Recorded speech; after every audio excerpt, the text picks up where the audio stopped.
శ్రీమాత్రే నమః. మార్గశిర మాసంలో లక్ష్మీదేవి పూజ చేసేవాళ్ళు ఈ వ్రత కథను చదువుకోవటం చాలా మంచిది. వ్రత కథను చదవటం రాని వాళ్ళు ఈ కథను వింటూ కూడా పూజను పూర్తి చేసుకోవచ్చు. పూజ చేయడం పూర్తి అయిన తర్వాత మార్గశిర మాస వ్రత కథను చదువుకోవాలి. కథ చదివేటప్పుడు చేతిలో ఒక అక్షంతలు తీసుకొని కథ చదవడం పూర్తి అయిన తర్వాత ఆ అక్షంతలను తలపైన వేసుకుంటే పూజా ఫలితం అనేది దక్కుతుంది. పూజ చేయడం అయిపోయిన తర్వాత ఈ కథను చదవటం అనేది ప్రారంభించాలి. మార్గశిర మాస వ్రత కథ. ఒకానొక పల్లెలో ఒక బ్రాహ్మణ బాలిక మట్టితో లక్ష్మీదేవి బొమ్మను చేసుకొని భక్తి ప్రపత్తులతో చూసుకుంటూ ఉండేది.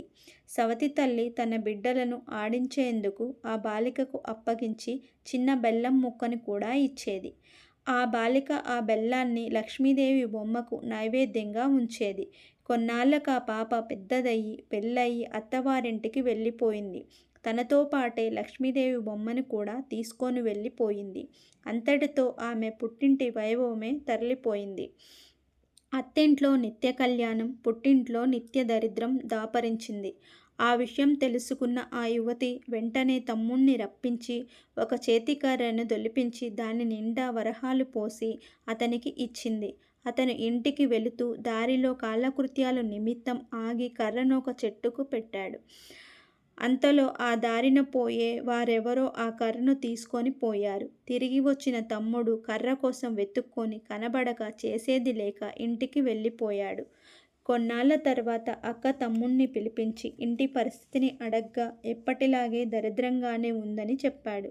ఈసారి ఆమె ఒక చెప్పుల జోడు నిండా వరహాలు పోసి పైన గుడ్డని కప్పి నాన్నగారికి ఇయ్యమని చెప్పి ఇచ్చింది. దారిలో దాహం వేసి చెప్పుల జతను గట్టుపై పెట్టి చెరువులోకి దిగాడు. అంతలోనే దారిన పోయే వాళ్ళెవరో ఆ చెప్పుల జతను అపహరించారు. మరలా వచ్చి కుర్రవాడు చెప్పుల జత కోసం వెతుక్కొని లభించినందున ఎవరికి ఏమీ చెప్పుకోలేక ఇంటిని దారిని పట్టాడు. మరి కొన్నాళ్లకు అక్క మళ్ళీ తమ్ముణ్ణి పిలిపించి ఇంటి దగ్గర దరిద్రం ఈసురుమంతైనా తగ్గలేదని తెలుసుకొని ఒక గుమ్మడికాయను దొలిపించి దాని నిండా రత్నాలు పోసి తమ్ముడికి ఇచ్చి తల్లికి అందజేయమంది. అతడా గుమ్మడికాయను చెరువు గట్టున ఉంచి తాను చెరువులోకి దిగాడు. తిరిగి వచ్చే లోపల అటుగా వెళ్తున్న ఒక వ్యక్తి గుమ్మడికాయను తీసుకొని వెళ్ళిపోయాడు. ఆ కుర్రవాడు గట్టుపైకి వచ్చి చూడగా గుమ్మడికాయ కనపడలేకపోవడం తన దురదృష్టాన్ని నిందించుకుంటూ వెళ్ళిపోయాడు. ఇంకొన్నాళ్ళుగా గడిచాక అక్క తన పుట్టింటి విషయాలు తెలుసుకొని వారిని ఉద్ధరించడం ఎలాగా అని ఆలోచించి భర్త అనుమతితో పుట్టింటికి వెళ్ళింది. ఒకనాడు ఆమె సవతి తల్లితో, అమ్మ, ఈ మార్గశిర లక్ష్మీవారము కావున లక్ష్మీదేవి నోము నోచుకుందాము. నువ్వేమి తినకుండా ఉండు అని చెప్పింది. తల్లి సరేనని చెప్పి చంటి పిల్లలకి చద్దన్నాలు పెడుతూ తాను కూడా ఒక ముద్ద గతించింది. తీరా కూతురు వచ్చి నోముకు పిలిచేసరికి పొరపాటున తాను చద్దన్నం తిన్న సంగతి చెప్పింది.